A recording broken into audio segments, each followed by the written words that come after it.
Willow Creek Springs presents Healthy Living with your host, Joe Grumbine.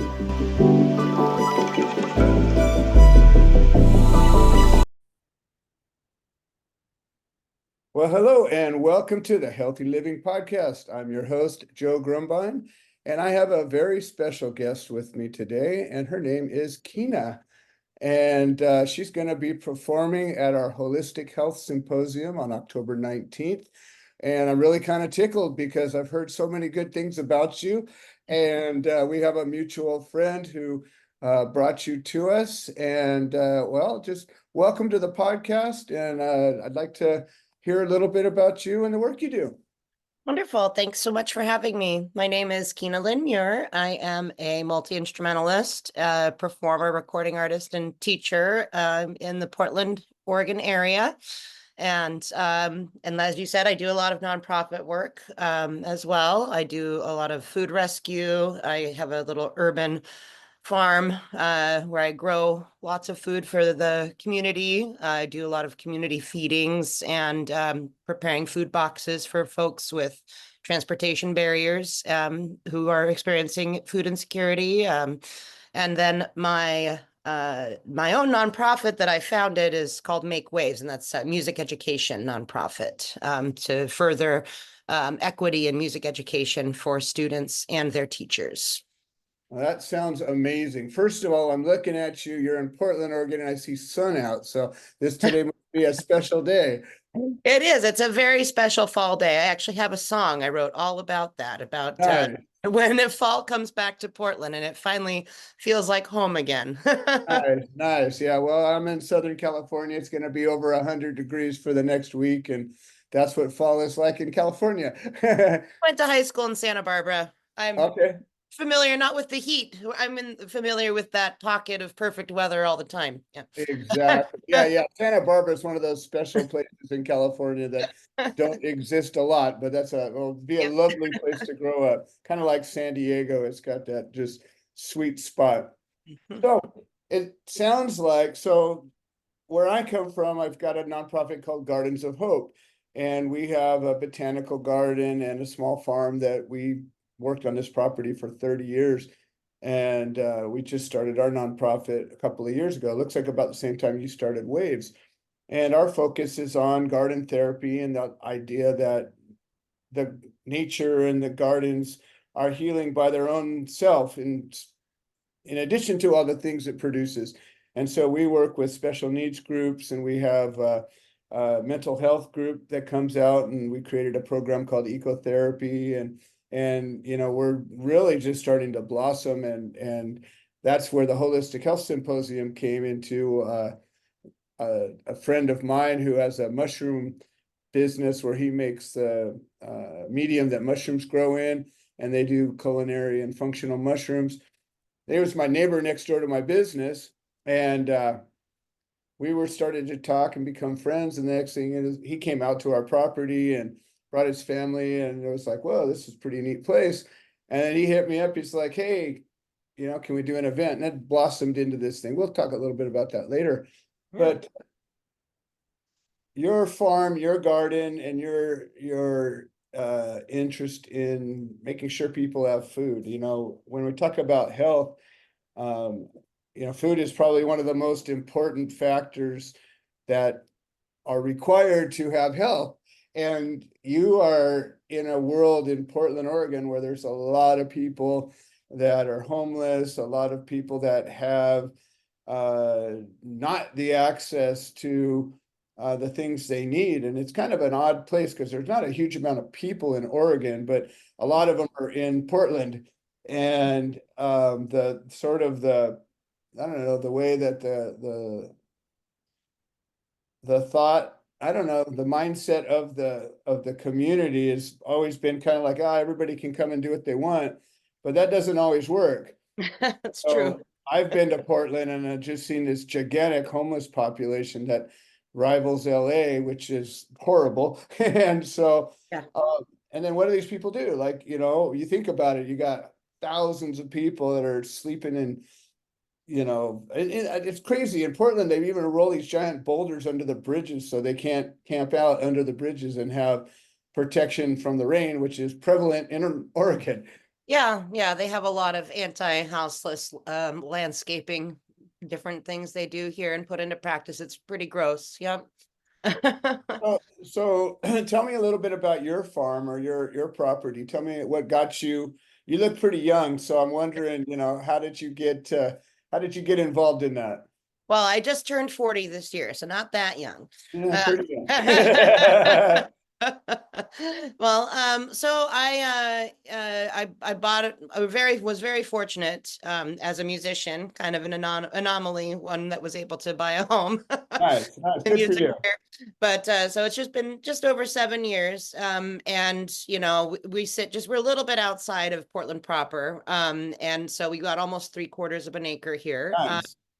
And I love gardening. I've always thought, but I've never really had a space renting before to really cultivate any substantial amount of food. When I was younger, we lived on my family farm in Sweden Oh, wow.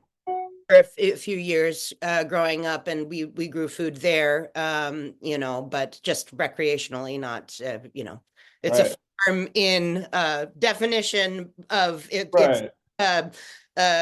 Structure only, right? We was not an operating Not a farm. commercial farm, yeah. Yeah. But and so I've always wanted to grow food. And then of course, living in Santa Barbara, it was so easy to grow beautiful things in the yard there. So in my adult life, once I purchased this property with my husband and family, we had space to grow. And then this thing you may have heard of called the COVID pandemic hit. Oh, yeah. I did hear of that, yes. And suddenly things that were on my 10-year plan for our home and property became my now plan. I was at home, I was teaching music lessons, and all of my students were willing to go online to do remote lessons and stay on that. But then I was just able to be here. So we built a space for chickens, and then we ended up rescuing some more and rescuing some ducks.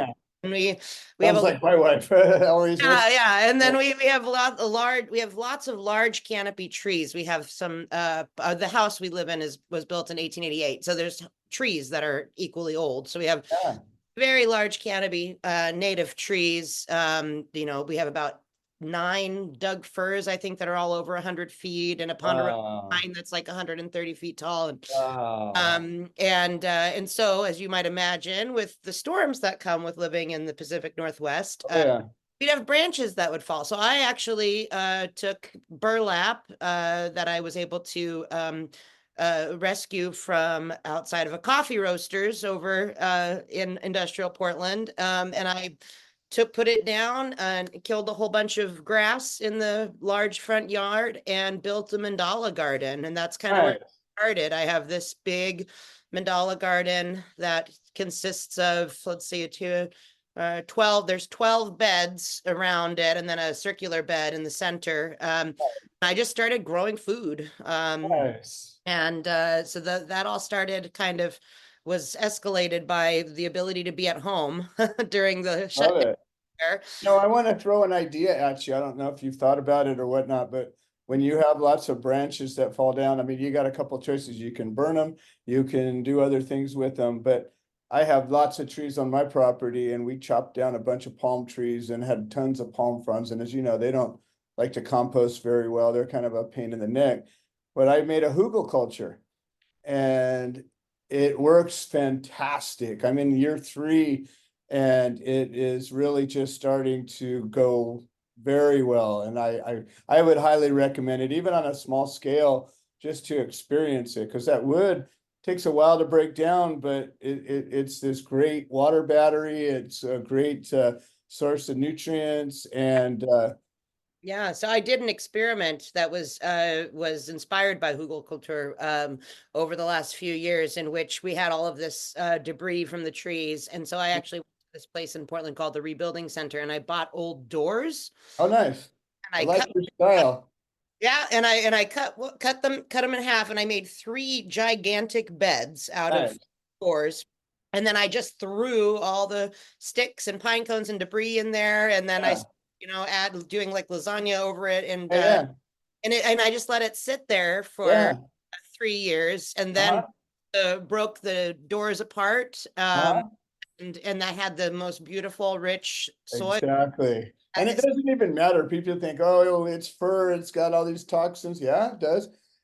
It's eucalyptus, it's got all these toxins. Yeah, it does. But guess what? Nature just takes care of all that. Leaf mold and fungi just convert it all into lovely nutrients. And it takes a little time, like you say, 2 to 3 years really it takes to get that stuff broke up. But so what? We got 2 to 3 years. We always, every time you blink, it's 2 to 3 years, right? Wait And then my chicken you'll see. with some some other natural processes from the chickens to Sure, absolutely. I love it, love it, love it. So what kind of food do you grow? Well, so in the mandala garden, I have a bunch of, that's just beets, peppers, beans. I have a beautiful bean tunnel that I started this year. It was just with scarlet runners. And then we've got I grow a ton of delicata squash. It's my favorite.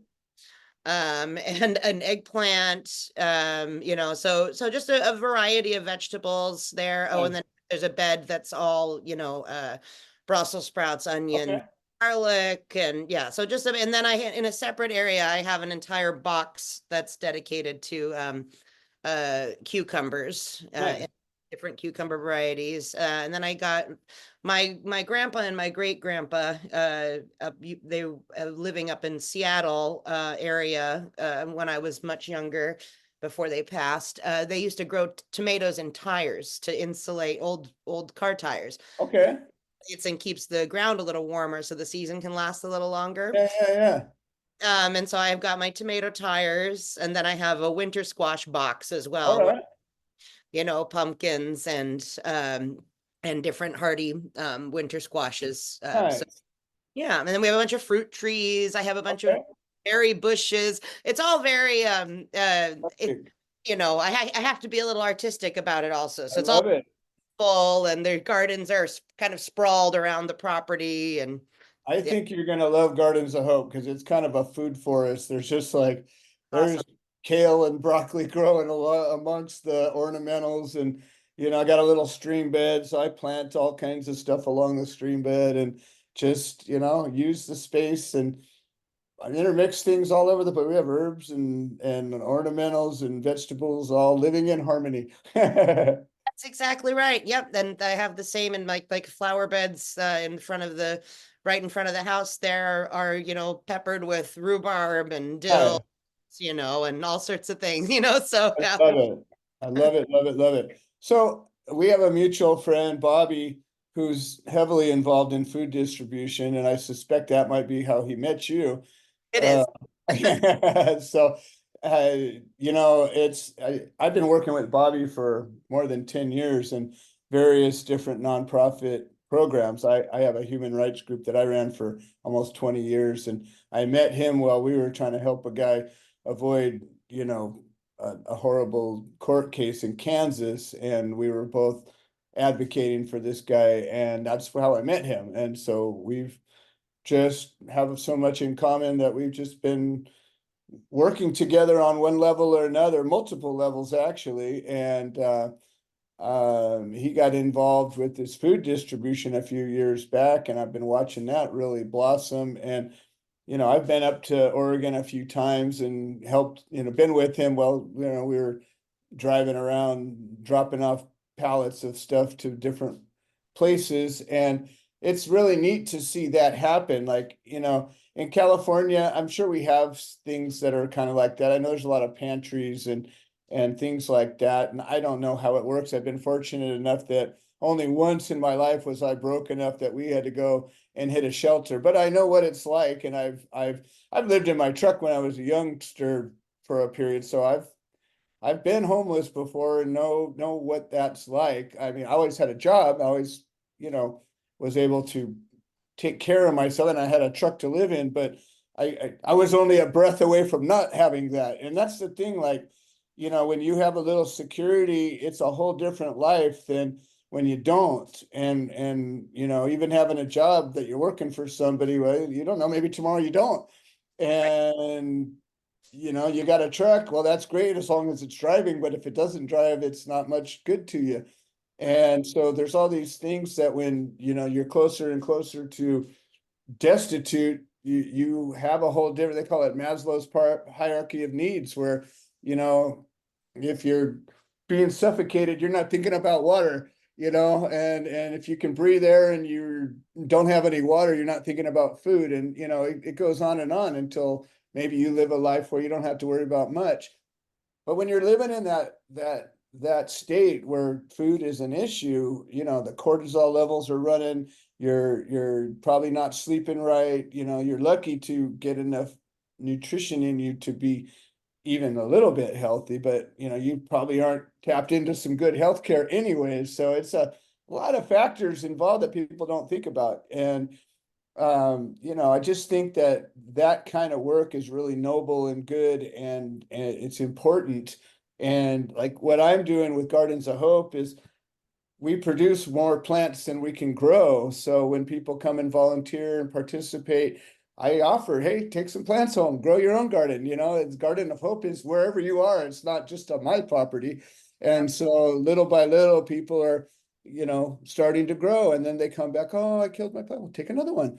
I go, people don't get it. Like gardeners, even the best ones, things happen, you lose stuff. I go, people come to my place and go, oh, it's so beautiful, it's so amazing. I'm like, you should see the ones that didn't make it. It's like This thing that I started doing a couple years ago, the same burlap that I grabbed from the coffee roasters to build my gardens at home here.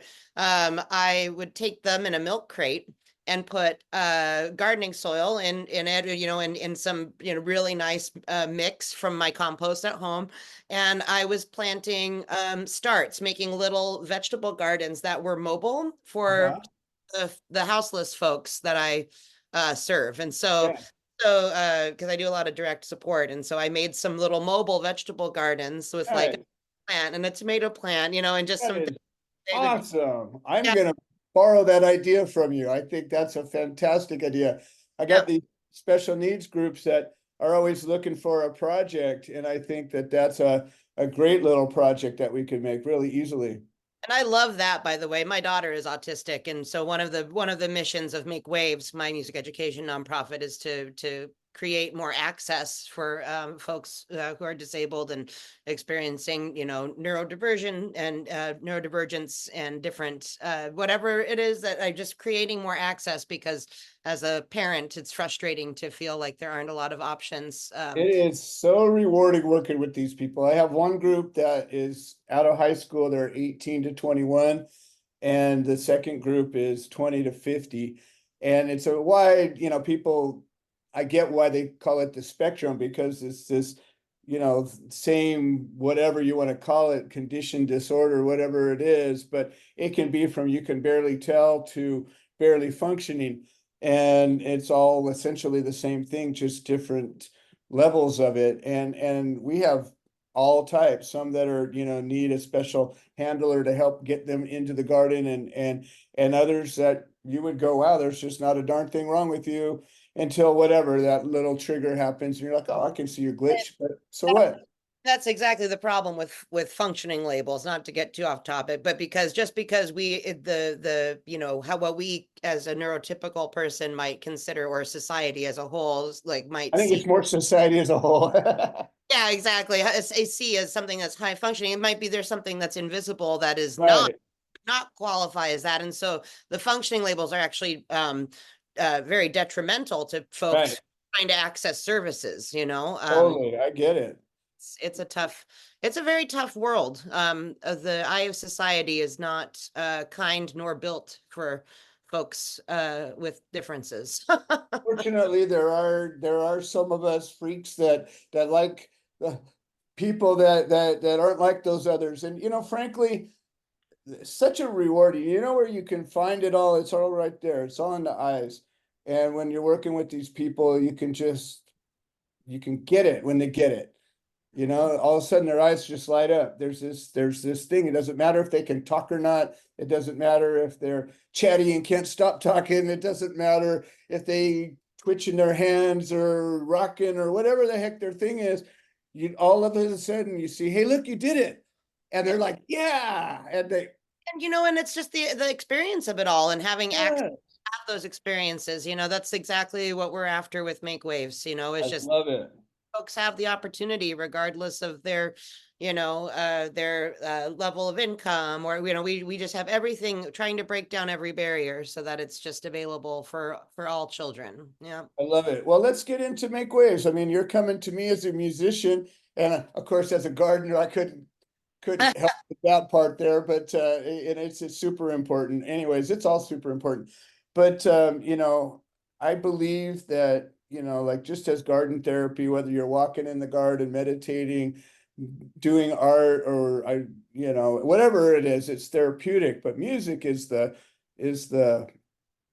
I don't know, there's something so special about music that it transcends everything. Like, it doesn't matter what language you speak or if you can't speak at all. It doesn't, I mean, even some people that can't hear, they can still, I mean, Beethoven was deaf, and look at what he produced. I mean, just these crazy, like, there are people, I know several people who can't hear, and somehow just the vibration of music, they're able to benefit from it or even play it. And you think to yourself, that's just crazy. How could that even happen? So how did you get involved with music? When did you start learning music? Well, at about it's really this silly. I mean, it sounds like a fabricated story, but about like 4 months old, my parents had a little toy piano, and I actually would pull myself to standing just to be able to reach the piano. Wow.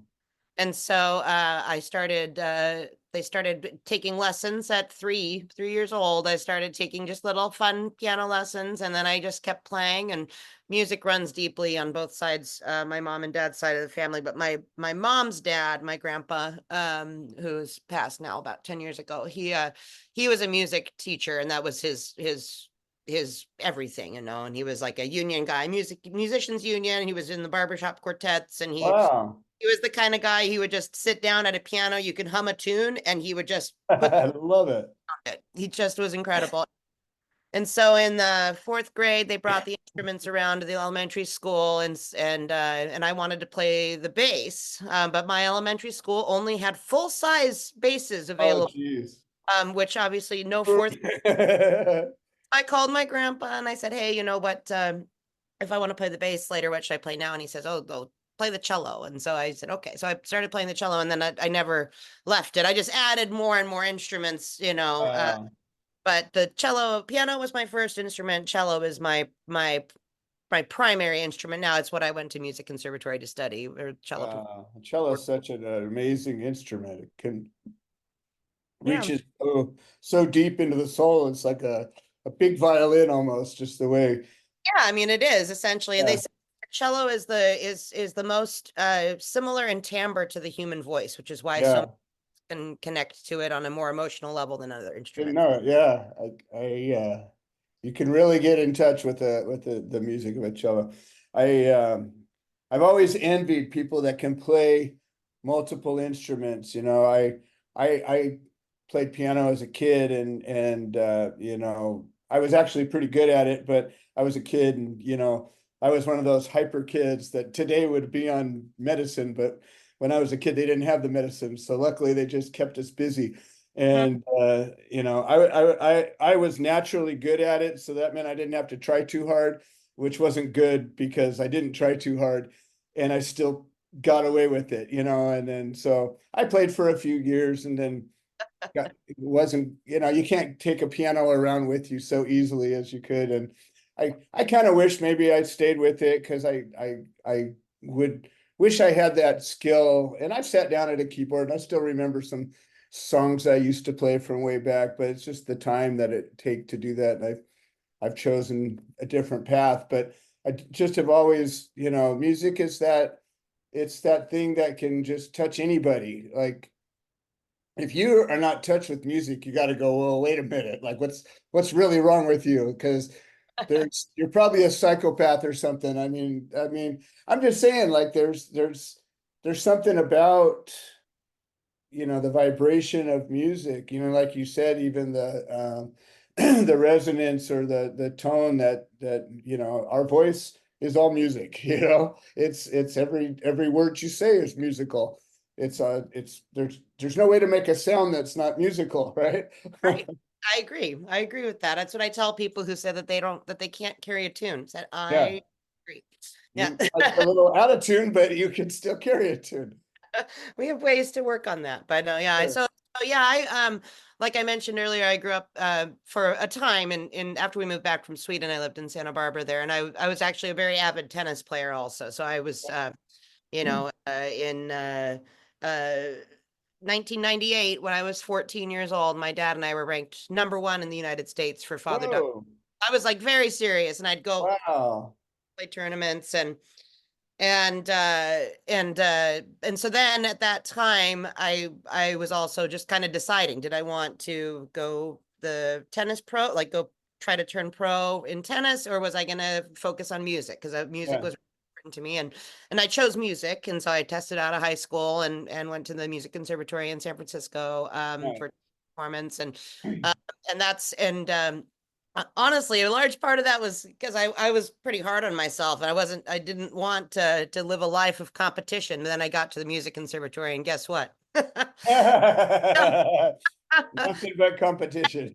Competitive environment. So in any case, but I went on to start, writing music, and composing and singing, songwriting, taught myself how to play the guitar and writing songs, and Nice. that's where I really kind of fell into my love of music, of just really understanding that music can be whatever you want it to be, right? And there's Absolutely. very freeing and therapeutic about that, right? So and then that, of course, prompted me to, as a private music teacher and somebody who is, anti-capitalist, I just thought it was terrible. I mean, the reason that I'm can have such a beautiful career of bringing music to listeners and bringing the gift of music education to young people or people of any age. I teach adults as well. It made me really highly aware of all of the opportunity that was provided to me, from class privilege, growing up. We were never like super well off or anything, but my family was comfortable by the time I was a kid. My parents, they were comfortable enough, and they definitely did everything they could to provide me every opportunity that I was interested in and worked hard to achieve, and Good on them. I think they did pretty well.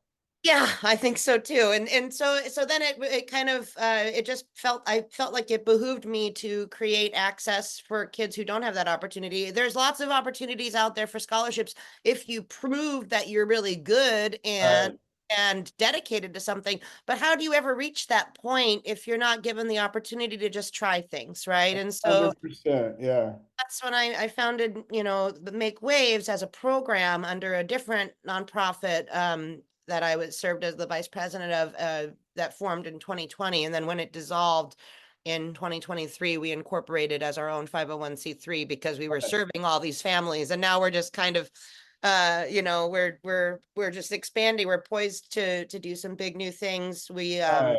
You source community donations of instruments, and then my husband, who's instrument repair person, he repairs them, sets It them up, still happens, huh? and we give instruments to kids, whether they're part of. Love it. We pay for free private music lessons. We hosted a series of free summer camps for the summer, and provided free lunch during those, and it was free for all participants. And yeah, it's been quite a journey, and now I'm working on this music educator training to equip existing music professionals with the abilities to skillfully and comfortably provide adaptive music lessons for. Nice. Yeah, so we're doing all these things, trying to make it accessible and give the opportunity to everyone. That is absolutely impressive. And I have to say, I'm glad you chose music rather than tennis, because the lifespan of a professional tennis player is not anywhere near the lifespan of a musician. So you have a whole lot more ahead of you, as long as you want, pretty much. Retired and less busy at this time in my life, though. Yeah, that's true. That's true. That's true. Well, we came together as a result of an event that we're hosting here at the Gardens of Hope, called the Holistic Health Symposium. And when Bobby told me that you were interested in performing down here, I was really tickled, and that's what made me want to talk to you and just see what you were all about. Tell me about what your thoughts were about that. Oh, well, I like we've already, had a chance to discuss, there's a lot of intersection in my, I hate to say activism, because for me it's just like participation and community solidarity. I Activism just means you're doing something to me. exactly, right. And so We're the all activists that do stuff. exactly, yeah, so I think that, the opportunity to be a part of and support and meet other folks that this mutual friend of ours is uh committed to enough to introduce us and to bring these opportunities together. I never say no to an introduction, right? And so Exactly. Got this, nothing to lose and everything to gain. then when I read about the organization and everything, it was like, oh wow, I'm very aligned with the work they're doing there, and so it just felt right. And yeah, and I love a chance to meet new folks doing good work in the community. Well, that's where we're at, and that's really kind of in addition to, raising money to go help the homeless people in our local community. Um, Really behind all that, my goal was to build a new community. I've come to a point, you'll come to points in your life where the people that aren't working out just like become unbearable. And if you're wise, you cut them loose and make room for new people to take their place. And I just have finished a big purging, and I've literally removed over 90% of the people that were in my life. And all of a sudden, this big wave, they say nature abhors a vacuum, and there's something about that, because all of these new people have just come in, and the nonprofit has just really drawn a lot of just amazing people together. And when you run a 501c3, most of them are really small and don't have just a couple of really driven people carrying the whole thing. And you're in it with me, but I think about that and I say, the power of that is building a community with it, and finding allies and finding people that can do the stuff that you don't do. And when you find somebody that you see has a need that you don't provide, but maybe somebody who does. And I think that there's a huge, I don't like the term commune, because I just think it reaches to me like the Manson family and just negative things, a bunch of Mormon stuff or whatever. And whatever. It's just, there's things to me that I don't identify with very well. But I like the word community.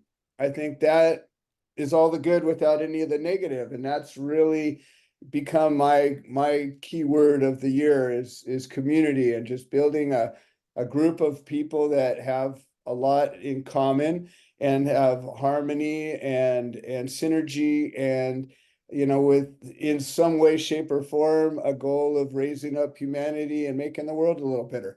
And seems simple enough, right? So on that note, I am just so grateful that you're going to be joining us, and I always want to give an opportunity for you to tell people how the heck can they find you. Oh, wonderful. Well, we're in the middle of a big update right now for the website, because like you were talking about, small nonprofits with a couple of really passionate people doing all the things. I built my website, but now finally, thank goodness, somebody who actually knows what they're doing is updating it. So I'm right there with you. I've got a similar thing going. I got a guy going to come and fix my yeah, website before too yeah, long. yeah. So we can be found at make-waves multi-instrumentalist.org, and that is our for the music education nonprofit, and we're doing so many exciting things. I hope folks will be interested in taking a look and supporting if they feel moved to. And then my personal music page, I don't have anyone updating that, so it's just the sad page I built myself still, but it's Kina Lyn, KINALYN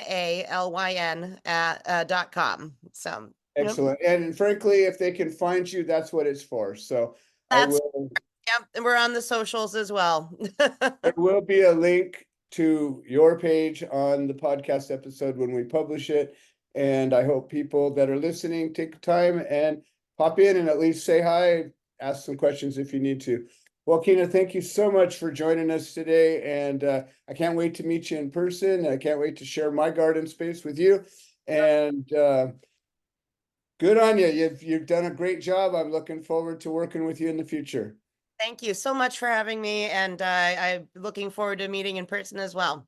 Excellent. Well, this has been another episode of the Healthy Living Podcast, and thank you for joining us. We'll see you next time.